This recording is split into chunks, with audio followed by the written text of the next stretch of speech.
Good morning, everyone. Hi, I'm Suzanne Beaumont from Nile, and welcome to our webinar, Building a Bridges Community. We do have captioning today. If you would like to view the captioning, the link to captioning is in the chat. So please go to the chat feature to find that link. All questions should be placed in the Q&A box, and we will respond to those questions both throughout the presentation as well as at the end of the presentation. We do have an interpreter today. Feel free to use the pin feature so that you will be able to see her throughout the presentation. This presentation is being recorded, and the recording as well as the slides will be sent to all viewers of this webinar. So I will, without further ado, turn this over to Aileen Martin. Good morning. Good morning. And thanks for joining us for Building a Bridges Community. I'm Aileen Martin. I work at Northern Regional Center for Independent Living, which we refer to as NERCL, because that's a mouthful. And we're in Watertown. And a huge part of not just presentation, but bridges in Lewis County is my co-presenter, Stephanie Houser-Fouse. So I will let her introduce herself. Good morning. I'm Stephanie Houser-Fouse. I work for Lewis County Public Health, and I'm proud to be sharing about bridges with Aileen. We're longtime bridges champions. We are. Thank you. So today we're going to talk about an introduction to bridges, Lewis County. And there's words on this slide. And should I have described myself? I'm a white woman, past middle age, unless I'm going to live to be 120 something, but past middle age. And I'm in my office. You can see the office behind me. And this slide is just words on a page with kind of a bridges symbol and that's kind of the logo for Bridges Out of Poverty, Lewis County. And it looks like a bridge, but it has dots. And if you think about it differently, the dots are heads of people, and what forms the bridge are people who are joining their arms. It's very stylized. They don't really look like people, but it could. Anyway, so we're going to talk about an introduction to Bridges, Lewis County, the independent living sort of connection, healthcare connection, and community building, which is a lot of what independent living centers also do. We're going to do a little bit of an introduction to bridges, the basis of the material and some of the research behind it. And then we're going to talk about getting ahead in a just getting by world, which is really where the magic sauce is to building a bridges community.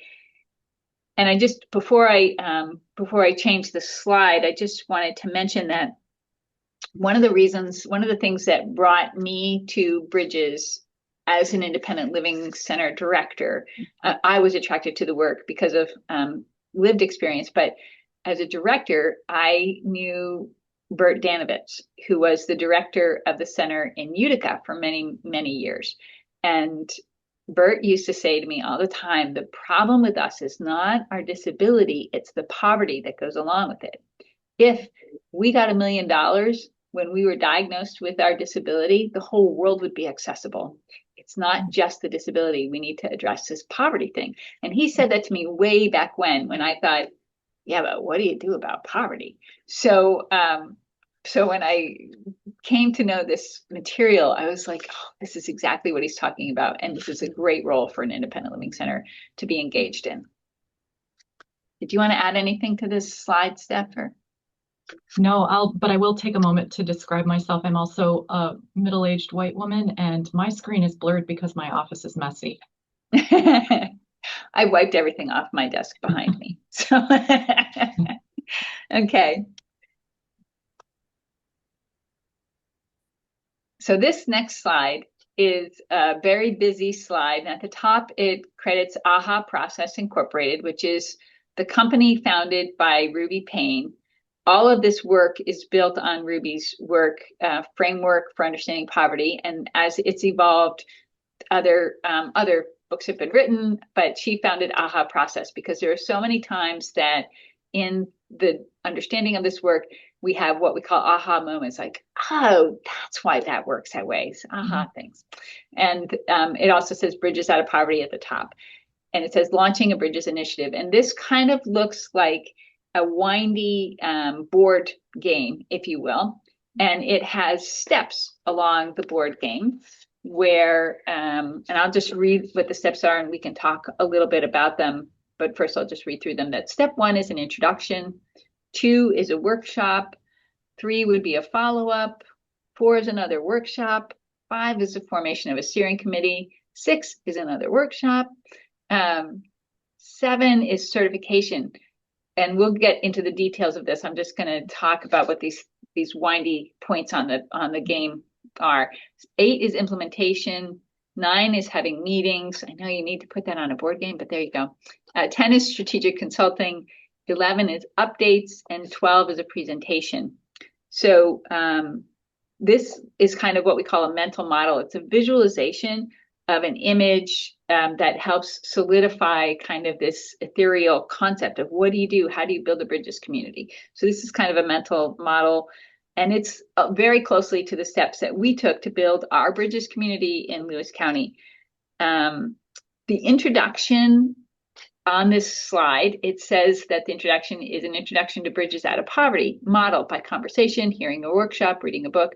For me, the introduction was reading a book. I found Bridges Out of Poverty, the book, on a shelf in a workspace where I was, and I pulled it off because I was like, well, this is intriguing.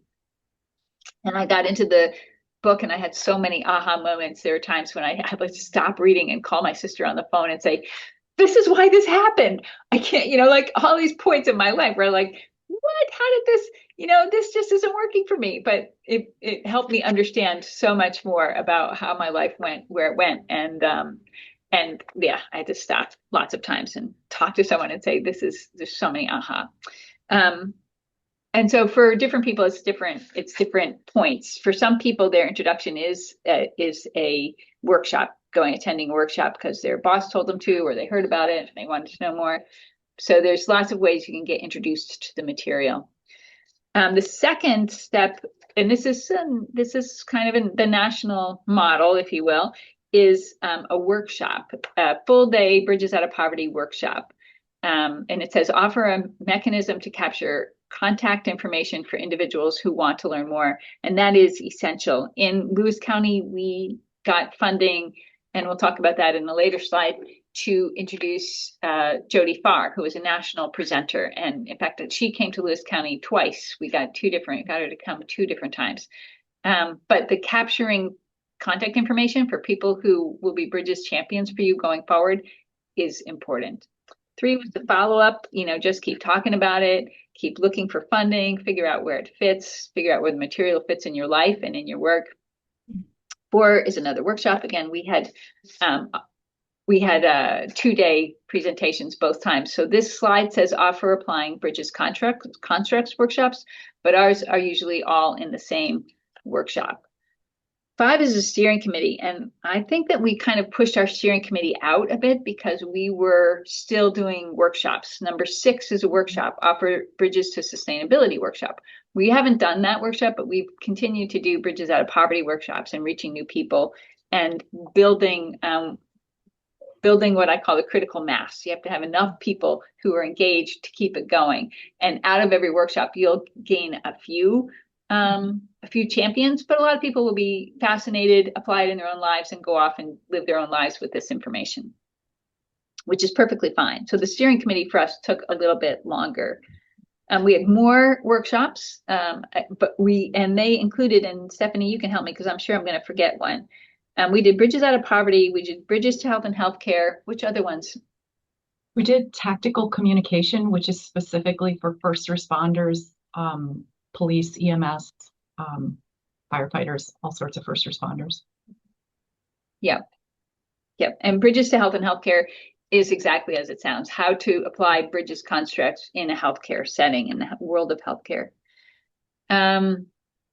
Implementation, launching, getting ahead, and just getting by world class. We trained facilitators. We did all that.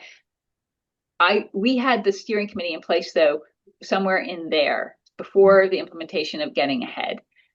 So that like I said, is a little bit, and in any community, it could be a little different from what you're seeing here, but it definitely follows this sort of a path of first this happens, then that happens. And again, you just keep building the critical mass of people who are going to help sustain this as it goes forward. 9 is have meetings and collect data. Data collection for Getting Ahead is a point on there as well. And meetings are scheduled regular steering committee meetings to plan for ongoing implementation and bring other sectors to the initiative. Do you want to mention how important the other sectors are and who we have in our steering committee?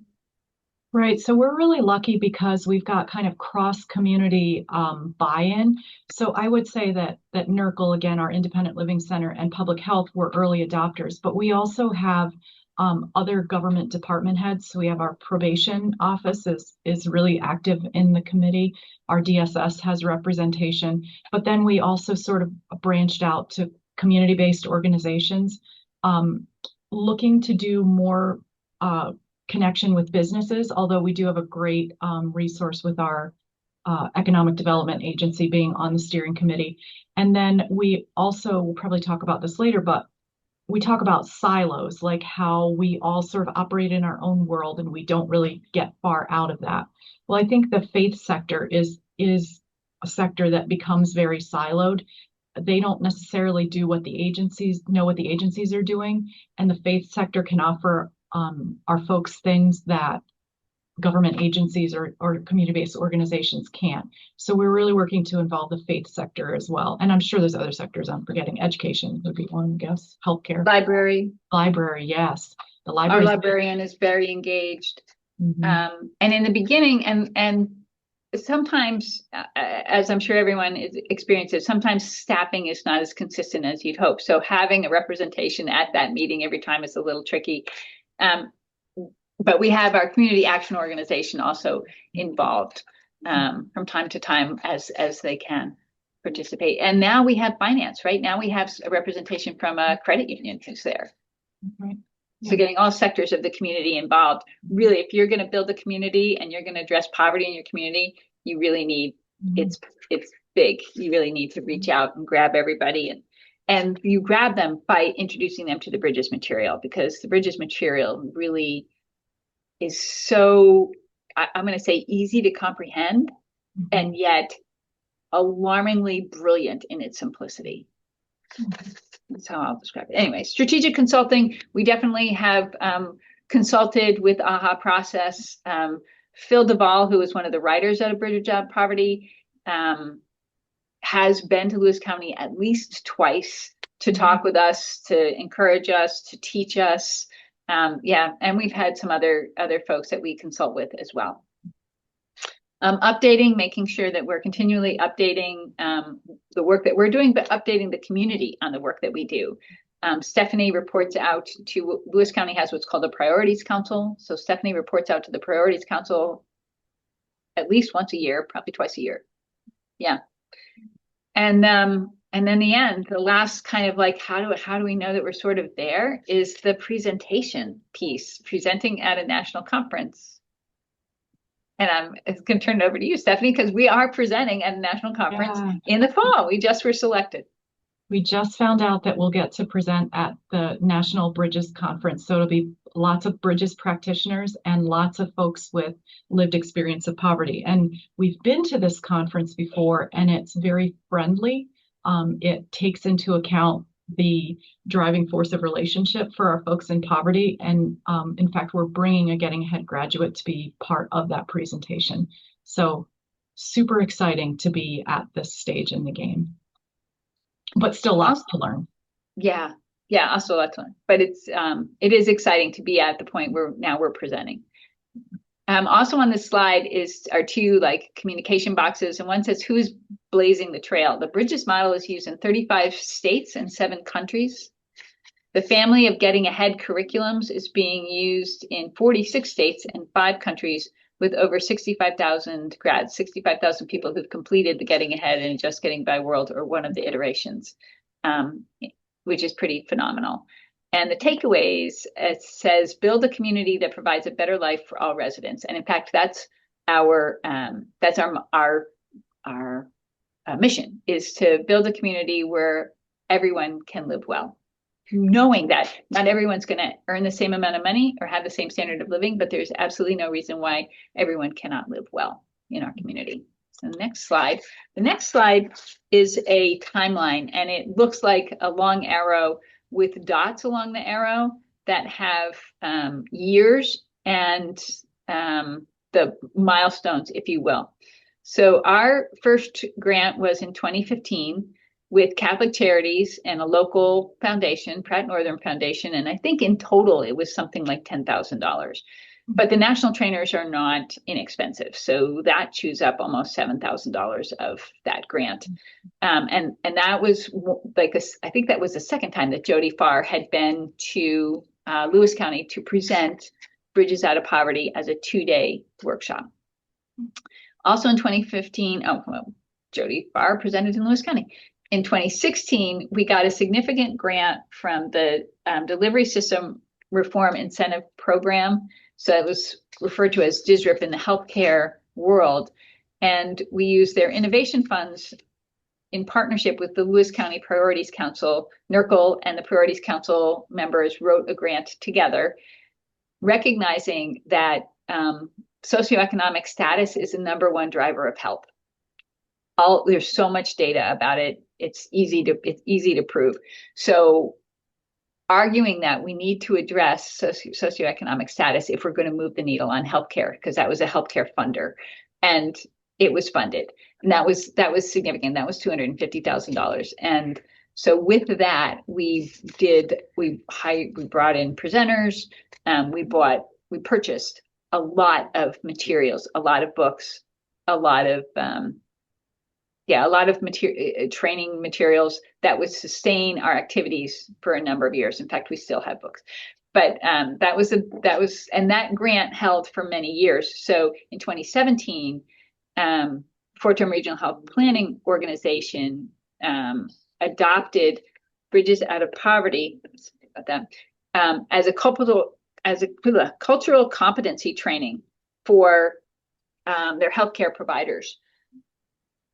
We're in rural upstate New York. A lot of our healthcare providers are foreign-born physicians. They are not familiar with working with people in poverty in America. They don't know what people in poverty in America look like or sound like, what we eat, what we smell like, how we live. So we addressed health literacy not as something that the patient needed to learn, but cultural literacy as something that the providers needed to learn. And so we started providing with Fort Drum Regional Health Planning Organization. We got some folks trained as Bridges facilitators to keep introducing the Bridges work to healthcare providers. In 2018, we had a trainer certification in Lowville with Phil Duvall. Terry Drucy Smith came up and met with us and hung out with us for the day. That was a lot of fun, because they can they're the originators. Anything you wanted to know, what did you mean by this? How did this work? They've done it. And it was an interesting thing to learn that Phil was a addictions services provider. And so as he was developing materials, that was his filter for bringing this in, which really proved out further down the road with us. We started saying, why are all these people who have addictions coming to the material? Well, the material was built by people with addictions. And so it was this natural inclination to come to the material. It was very cool. In 2019, we provided Bridges to Health and Healthcare at Lewis County General Hospital. That was remote learning, not probably the best remote learning opportunity, but it did introduce Bridges at Lewis County General. And the CEO at the time, Chief Executive Officer at the time, Jerry Kayer, was already a Bridges champion. He had come to us, he had come to Lewis County from Maine, from the state of Maine, and he already had known the material, and he was like, yeah, let's start introducing it. Let's start. So that was our first toe in the water. In 2020, South Lewis School committed to 2 hours of Bridges training for all faculty. And part of that was spearheaded by a woman named Karen Carr, who is one of our huge Bridges champions. She's not here today because school's still in session. But 2020 is also when COVID hit. And Stephanie can tell you a little bit about the next milestone, which was 2020 COVID and our first Getting Ahead cohort. So literally the week before lockdown, we had trained, I believe, 5 of us to be Getting Ahead in a Just Getting By world facilitators. And we were excited. You can imagine, though, that the pandemic and needing to be socially distant interrupted things. But we did actually have a cohort, is what we call them, of Getting Ahead in a Just Getting By world that happened in 2020. And then we had a remote one, which the relationship building that happens remotely is just not the same as being in the same room. So that was, it taught us many things, but it wasn't as effective. Since 2020, we just graduated our 12th cohort. So we've had quite a lot of cohorts since then. And we are moving towards having, we call them graduates, more graduates of Getting Ahead in a Just Getting By world be the facilitators. So that is, the goal is to work us agency folks out of a job and have the folks with lived experience really doing the work. I mean, obviously we'll provide, copiers and paper and, those things. But they can really be the ones taking the lead because they have the experience. And then in 2022, we started Staying Ahead. So Getting Ahead, just really briefly, we meet weekly, and it's for 19 weeks because we do an add-on that addresses trauma. And after, you can imagine, after those 19 weeks, it's a letdown for everybody that built this community, learned that they weren't alone, understood, among other things, that they themselves were not the only reason that they were experiencing poverty, that it wasn't necessarily their fault alone. And then all of a sudden, we're done. No more Getting Ahead. So Staying Ahead meets monthly, and it just enables folks from all the cohorts to come together, continue to build those connections, continue to build what we call social capital, continue to have folks who will say, you're not alone in this. Here's what I learned. So we started that in 22, and we continue to meet monthly for Staying Ahead. At NERCL, they host us. And then in 2023, Stephanie actually wrote to the Department of Health, and we did a mini wellness grant using Getting Ahead to provide COVID education. So sometimes you have to be flexible with how you're writing for these grants or what you're looking for in these grants. Mm-hmm. But that was the premise, is that but we also talked with them a lot, so they knew exactly what we were doing. The people at the Department of Health were definitely our partners. They also understood the mission of addressing poverty, and said, as long as we can work the COVID education into this, that they could help fund it. And they also helped fund through that grant tactical communication with Gary Ruddick, again, because different workplaces have different industry cultures, and the first responders, law enforcement, EMS, there's a different culture than the human servicey kind of folks who are normally attracted and are educated in Bridges Out of Poverty. So tactical communication is a way of getting that information to them in a way that works for their work culture and work environment. In 2023, we brought Bridges to Health and Healthcare with national presenter Nicole Baptiste. Now, lucky for us, Nicole Baptiste works at Ellis Hospital in Schenectady, New York. So it's kind of fabulous. It saves a lot on the transportation costs as opposed to bringing someone from out west. But she's also phenomenal. And because she works in a hospital, her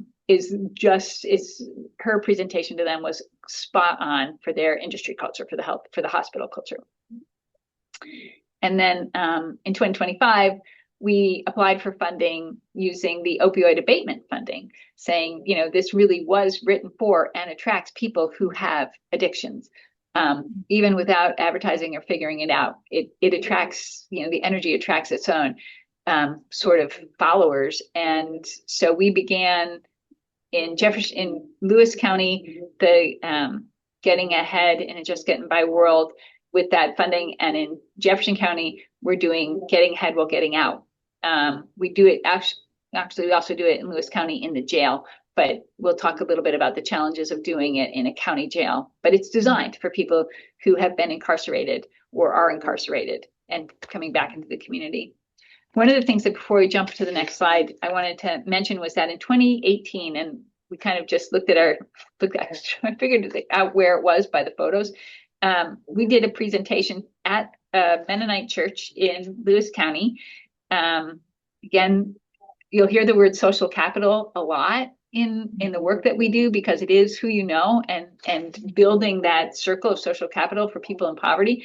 But that Mennonite church was run by your brother, right, Steph? Yes. Yeah, Yes. right. So it's who you know, right? Yeah. It's where can we do this presentation? Let's talk to my brother and see if he'll let us do it in the church basement, which he did very graciously. And at that presentation was the Lewis County manager and one Lewis County legislator.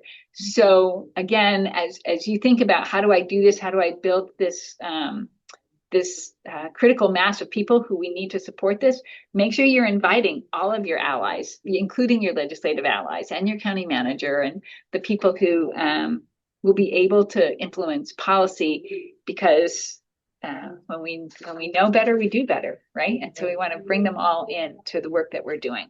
And you never know where those seeds are going to plant, because that county manager in Lewis County now is the county manager in Jefferson County, and he already knows the material and he's kind of familiar. So it's pretty great that you just keep doing it, just keep educating.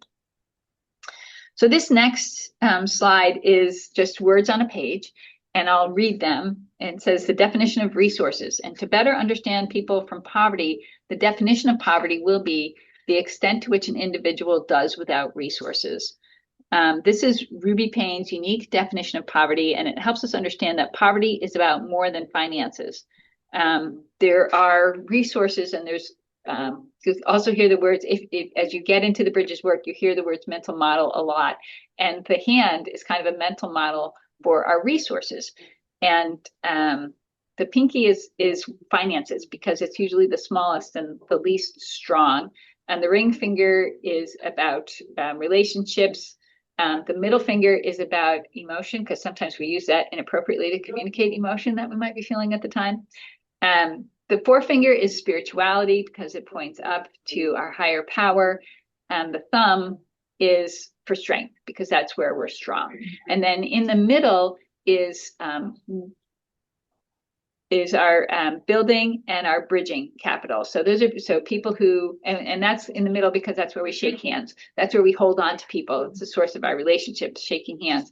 And maybe we'll talk, depending on time, into building and the bridging and the difference between those two different social capital and resources. And then, as was added, and there's more, but I'm just going to stop at the wrist, the getting ahead folks added some other ones, but one of them is that the risk is flexibility, is being able to switch, is being able to be flexible and move around in your world, and to think about that as a resource. Now, we usually start out with poverty in finance, because that's our smallest, but all of these things are important if we're going to bridge from poverty into a life of stability. And I have permission to share this. It is an interesting story from one of my first presentations. So I read the book before I did my first workshop, and Prue Pease is a national trainer who was my trainer my first workshop. And she grew up in rural poverty in New Hampshire in a trailer park. And she said by the time she was 13 years old, she knew how to get $100 in her pocket from the men who were in the trailer park. She figured that out, and she could have $100 no matter what, no matter when she wanted it. But poverty is more than just the money. And she understood that as she came to understand the Bridges work and through getting ahead. Prue is now, she owns her own business. She's a judge in her community, because she's built stability from all of the other resources, which are essential. So when we talk about resources and under-resourced folks, it's not just the money. It's can you build stability based on understanding all of this? And this is hidden rules. So that's the flexibility, is understanding hidden rules, and we'll talk about them. Anything, Steph? I just to add on a little bit about the middle finger, the emotion finger. So it's about like what we feel, but it's also about how we regulate what we feel. So for our folks in poverty, sometimes the ability to regulate when you're in a job or in an agency or whatever can be one of those things that can prevent you from getting ahead. And so learning how the brain works and how when we're in crisis, it's hard to think with the front part of our brain, is a real eye opener for people. And when asked to choose what resource they want to develop most in getting ahead, we often will hear people say, I need to learn to communicate better and regulate my emotions better. Thank you. So Bridges is not a program. It's not a thing that you're gonna like fill out this form and go through this thing and then you're done. People and organizations, this is also just words on a slide. This slide is just words. People and organizations use Bridges to develop programs and strategies that, and these are bullet points, improve relationships at the individual level, improve outcomes at the organizational level, change systems at the community level. Bridges helps prevent poverty, alleviate suffering, support people in transition, and can eliminate poverty. As we describe the environments of poverty and middle class, it's important to note that these concepts come not from a place of judgment, that we examine poverty in this program. We examine poverty from a cultural experience. So when you are in what they call generational poverty, it's 3 generations, which really is not a very long time. And after 3 generations, you begin to assimilate into a culture of poverty, which has its own food, its own language, its own hidden rules, and its source of energy and driving source. Anything, Steph, you wanna? I was just gonna go on. Just to note that the support people in transition, when we say transition in the Bridges work, we're talking about transitioning from instability to stability. Thank you. Supporting people during that. Perfect.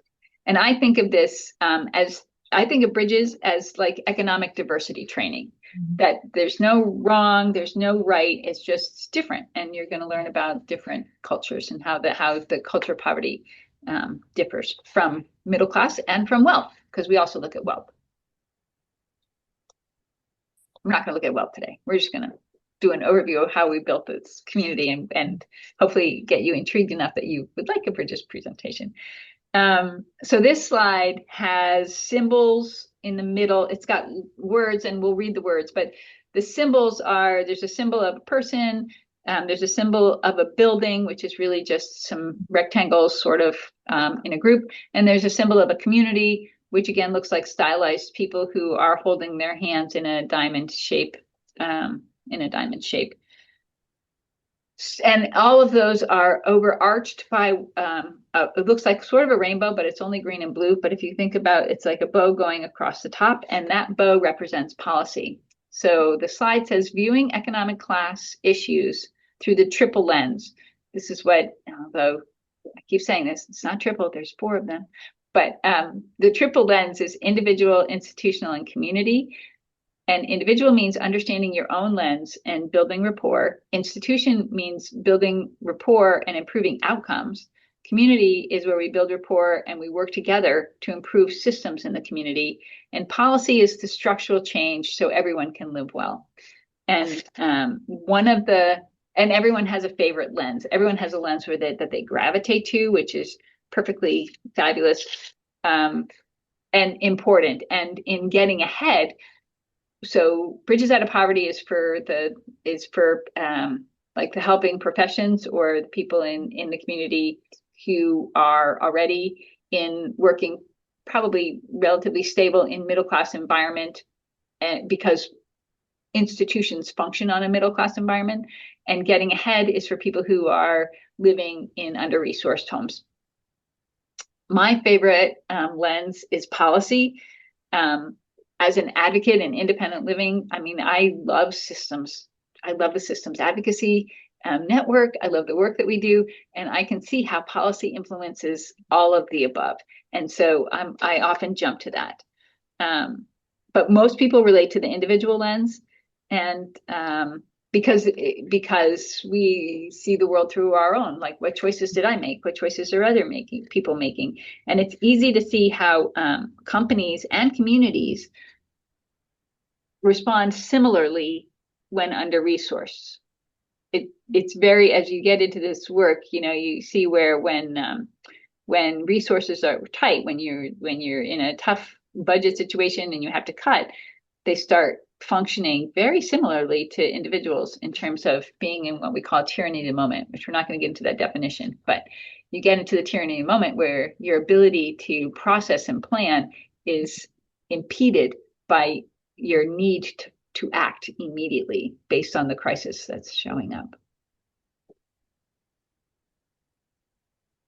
Anything, Steph? So I think when the work started, they saw this triple lens of individual, institution, and community, and good things were happening. But I think the reason that it's like a bow over top is because you could only do so much until you were bumping into policy.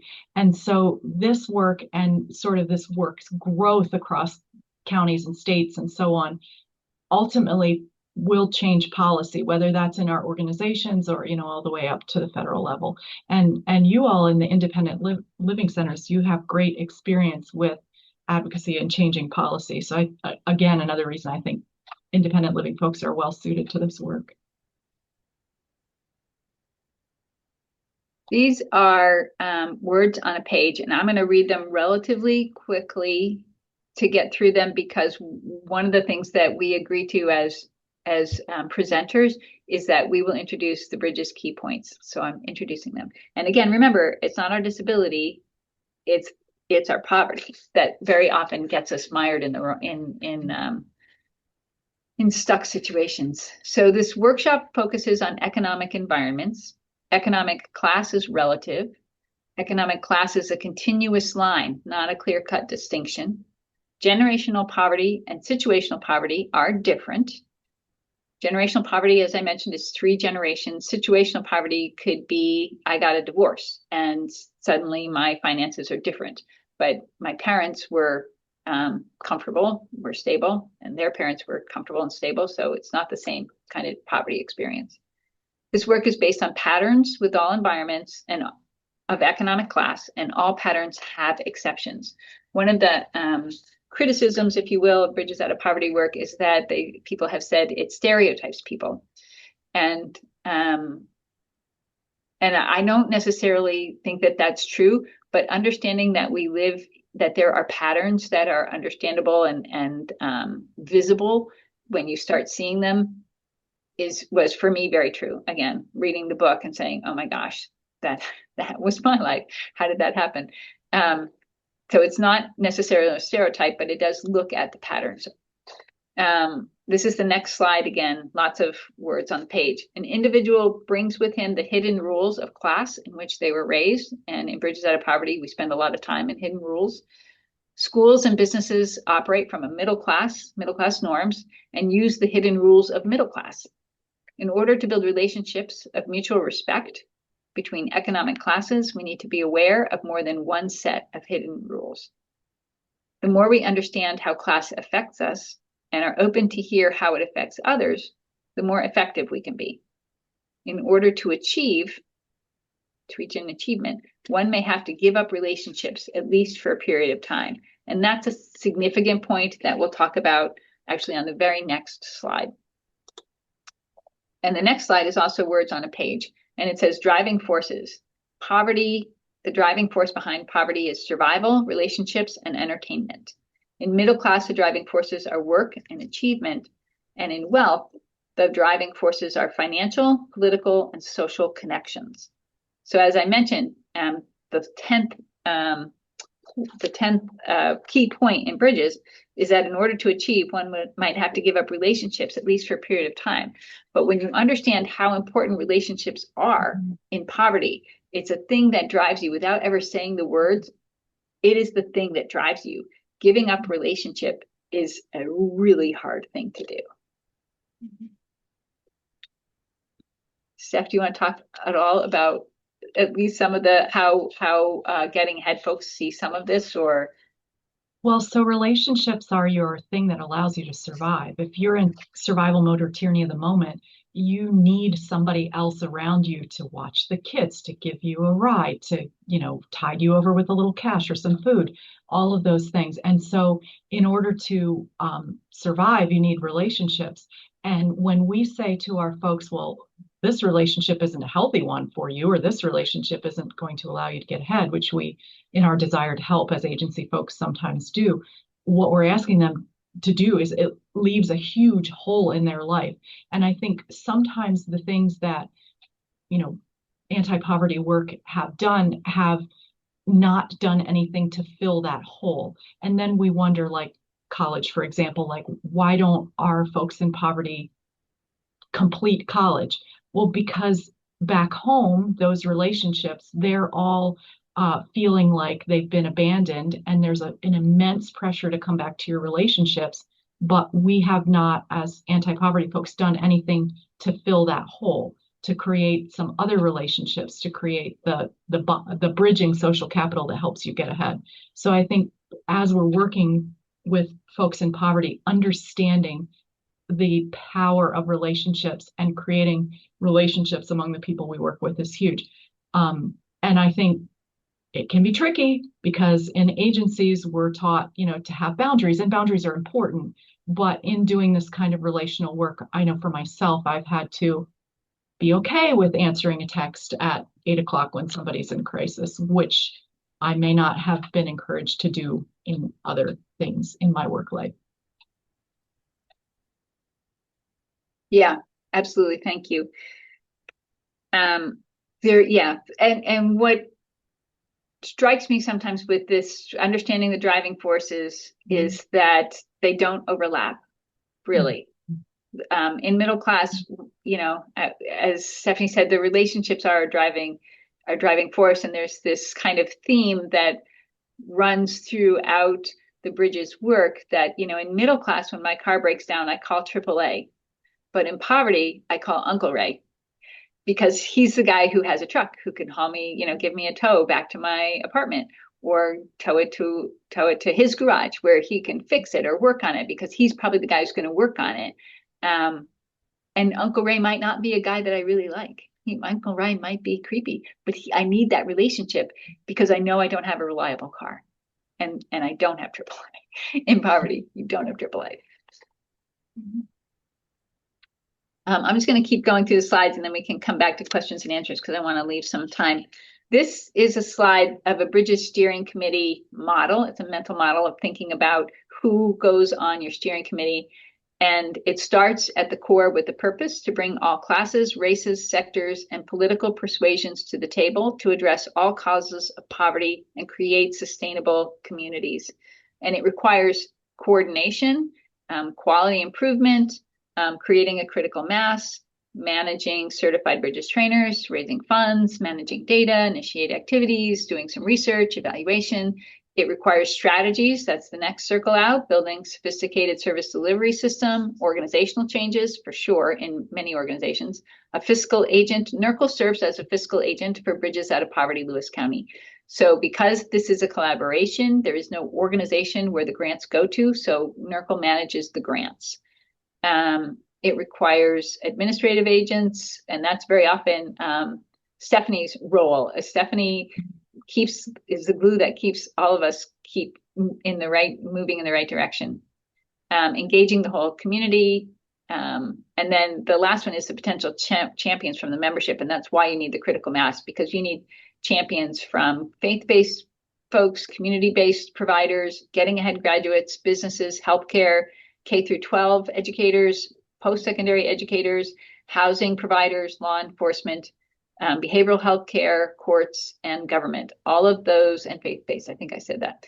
All of those sectors, is what we call them in Lewis County, need to be at the table and championing the work that we do.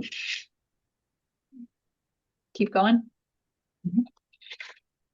This is like a slide from the material that talks about language concepts, and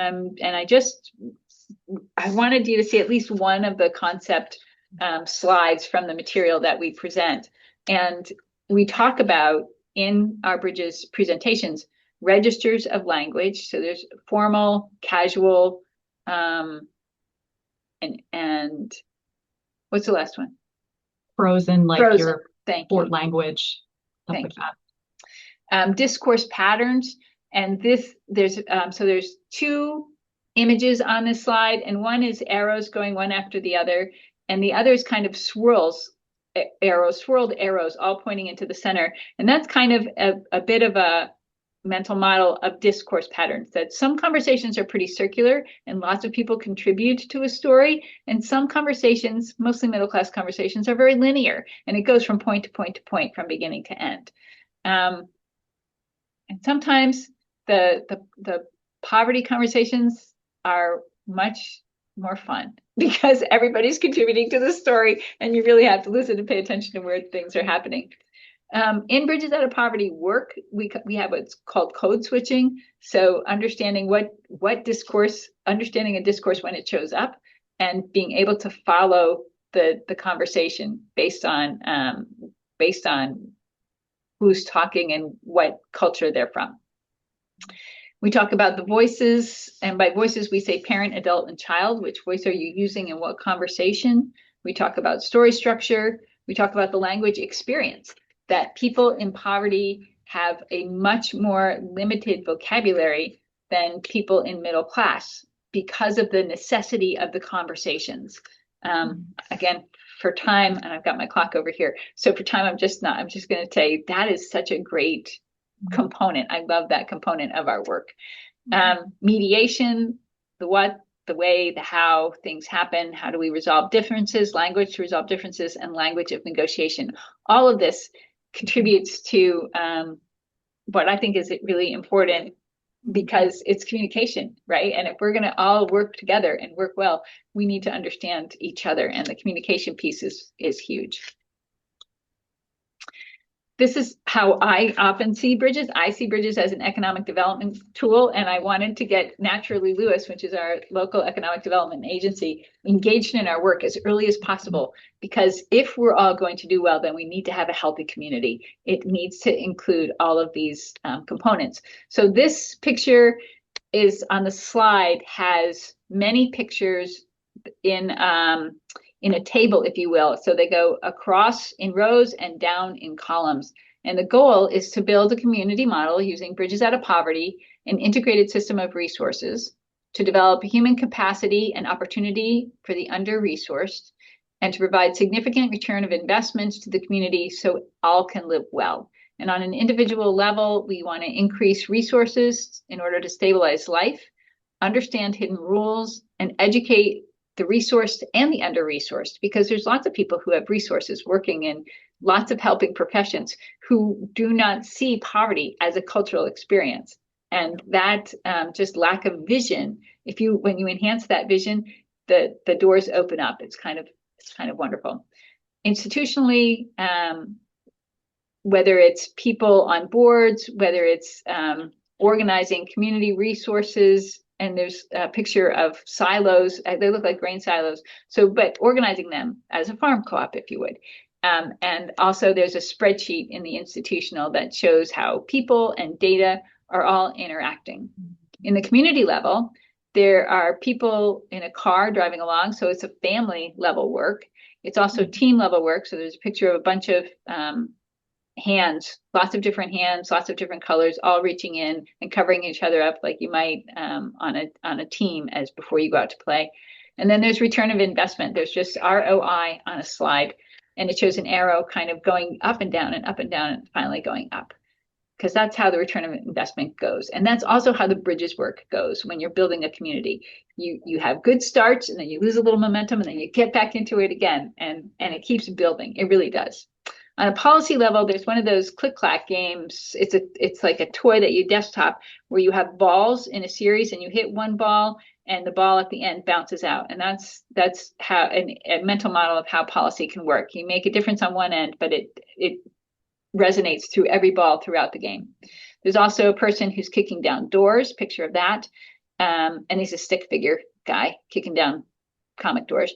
And then there's a roadway, because policy can influence the path forward. And policy can kick down doors. I guess maybe that was like I just had my own aha right there. That's why I like it so well. Getting ahead, this is Stephanie. Sure. So we don't have much time left, but getting ahead is the high octane fuel for a Bridges community is the heading of the slide. And then there's 3 pictures of different getting ahead books, different iterations of getting ahead. And again, it's for our folks who are under-resourced. It's a very group-oriented setting. We eat a meal together before we start or in the midst. Very relational. We pay folks for their time with a gift card here in Lewis County. Remove barriers by providing transportation and stipends for childcare. So making sure that anybody who wants to participate can. We just graduated last week, a group that I facilitated. So I'm, coming off that very powerful experience of just, it is such a privilege to watch people grow. And as a facilitator, it's not like I have been teaching them for 20 weeks. There are concepts, sure, but in many ways, it's stepping back and letting the group come up with what they already know, and a little bit of guidance and a lot of encouragement. And the change from beginning to end in some folks is absolutely remarkable. I cannot go to graduation without getting teary, just because of the change and the commitment and I think the growth and confidence that we see in people through getting ahead. And we keep our we want folks in generational poverty. We want folks that are willing and able to participate in group discussions. But other than that, and they have to be over 18. But other than that, we really keep our qualifications to be in the group quite low. I was also at that graduation, and yes, it can be a pretty emotional experience to be there. But what I was really impressed by at this graduation, I've been to several others, not all of them, but several, is the employers and managers who came to graduation.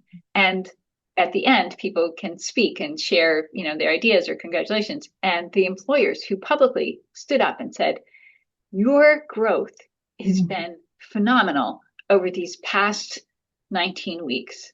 We've seen you go from this level employee at this thing to this amazing person who is thinking about things on a much bigger level and communicating about things on a much, much bigger level than you were before. And I was really like, wow, to get the employers who see you, 8 hours a day at work, but, to be able to offer that testimony, I thought that blew me away at the last one.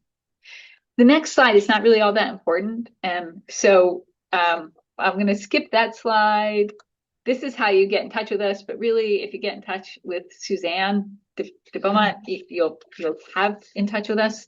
And I'm going to pull the screen sharing down so people can ask questions and get involved. That was very powerful. So yes, so Lisa's asking, are we getting slides to the presentation? Yes. Has this been implemented in major cities such as Buffalo, Rochester, and New York City? I'm absolutely sure that it has, but I would be happy to help connect you. So Stephanie and I are both certified trainers. As part of our agreement, we have to list the organizations that we can do presentations for. And naturally, I listed NIAL because that means all of you. We don't charge. So we don't get paid for this other than NERCL pays me, Public Health pays Stephanie. When Karen Carr does it, she's usually completely volunteering. And I mentioned her name again because she is a rock star in this world. It is unbelievable how helpful she is. Can other organizations use this? Yes, but you have to be in touch with the AHA process and get certified. We made a conscientious effort. I mean, this could happen. Ellis Hospital, for instance, did this work for themselves as a hospital, as that organization. In Lewis County, we made this decision to be a community event, a community movement, not just organizational. But I'm sure Poor People's Campaign can utilize this if you contact the AHA process. And absolutely. And they do a lot of different trainings. So I recommend Bridges because to me, like I said, that was my aha. That was my holy cow. My life could have been a lot different if I knew that way back when. But are there other questions, or how do you get certified? You can go to AHA process and look for the certification training. I don't think we have any group certification trainings coming up, do we, Stephanie? I don't think we do. They are now doing some that are on demand online, Okay. and those are great, and especially because you get the national trainers. Also, it's great if you can build that critical mass in your community and have a group of people.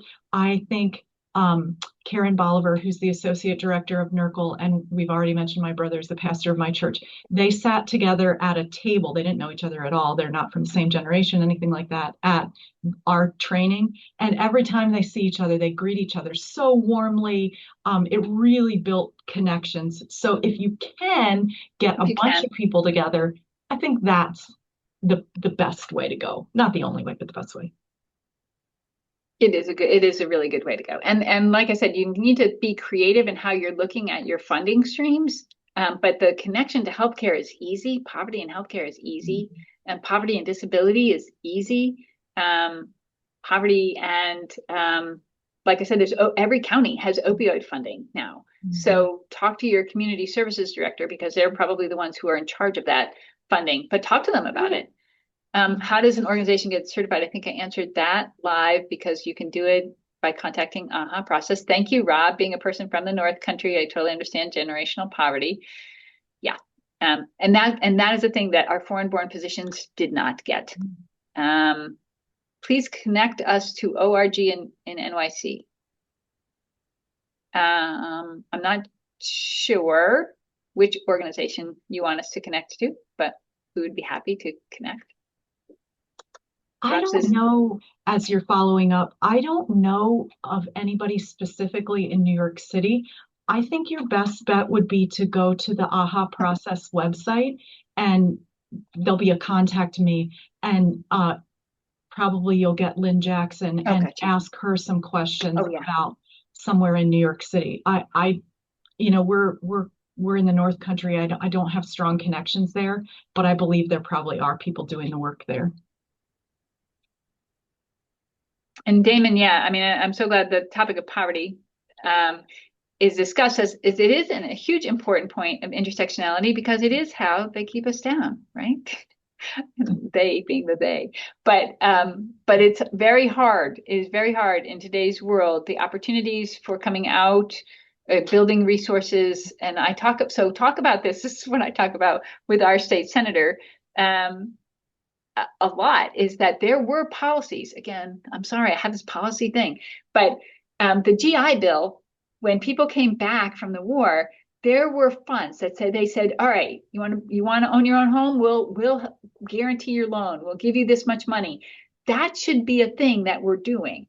We could, and this is one of the things that I have kind of, I'm rural again. So a lot of our fire departments are volunteer. And they have a tough time getting volunteers to serve in the fire department. Good golly, put a GI Bill type policy in place for volunteer fire departments. You volunteer for 5 years, we'll guarantee your home loan for up to a certain amount of money. Policy can influence how we build assets, and we also, and this I did learn in independent living through NICL. Trainings was that building assets is how we need to get out of poverty. It's the poverty programs that feed us and house us are not getting people out of poverty. I could have said other stuff, but I won't. It's not working. So what does get people out of poverty is building assets. And so let's figure out policies that people who are under-resourced can access to help build the resources. And that was policy. GI Bill was a policy. It wasn't like a gift. We can do that. How do we set a presentation from you to our IL Center staff? You can contact Stephanie or me, and we would be happy to. Stephanie has to get permission from the county to travel, but NERCL can help pay for that.